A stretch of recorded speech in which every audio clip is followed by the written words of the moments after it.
Yo, it's the Jolly and Slim Show. Here, let's go. Time to lock in, turn the volume up. We bring that heat, yeah, we keep it tough. Mindset, hustle, life on the go. You already know it's the Jolly and Slim Show. Most of you already know if you've been around for a little while, you already know my real name is Tim. I grew up in Northwest Florida, and I grew up in the woods, the redneck backcountry, essentially, of Northwest Florida, and on the beach. It was really weird. I grew up in a town that's in an area that's like super touristy now, and it was kind of touristy when I was growing up.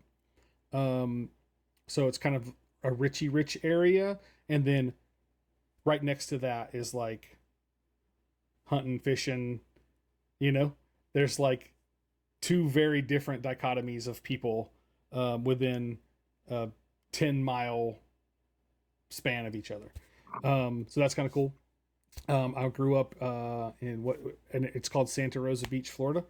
Yeah, I went to the school I went to elementary school in the same school. This is kind of interesting, that my mother, my grandmother, and my great grandmother all went to. So that's pretty crazy. Yeah.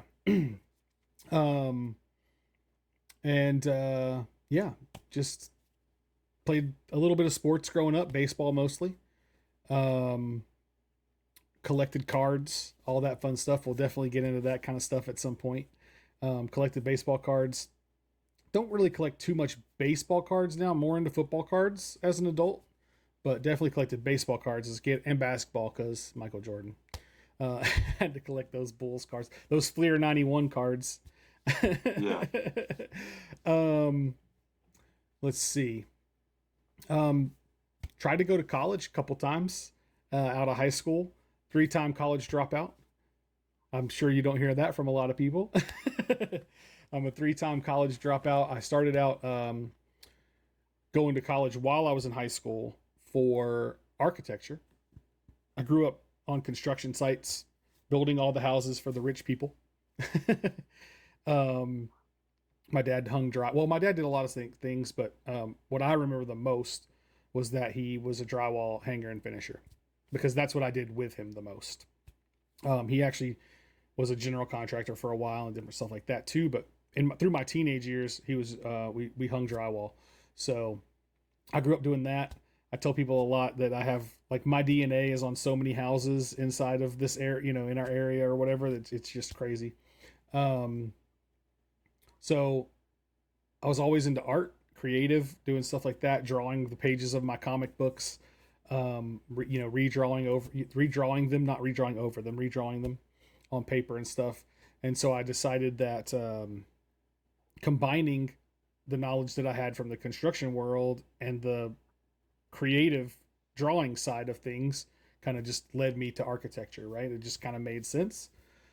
And so I started doing that, and I found out that I realized that school wasn't really for me.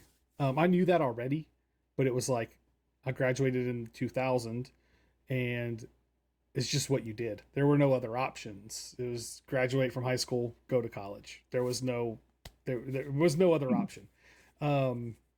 Especially with the way my family was set up. My mom's dad was like, you can go to college anywhere you want. I'll pay for it. You know what I mean? So it was like, it was kind of expected that I went to college, right?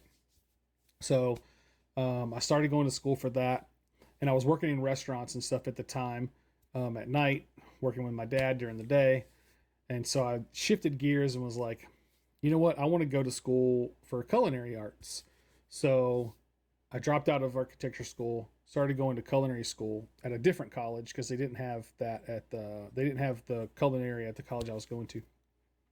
So I shifted gears and started going to culinary school. This was in 2002, and in September of 2002, my dad was killed in a car accident, and I just lost control. I lost it. I dropped out of school. My stepmom and my 2 stepbrothers, who I had grown up with I was 20 and I was 8 when they got together. So I had 12, 13 years, they moved back to Ohio. So I had my mom, but her house was kind of not necessarily a great place to be.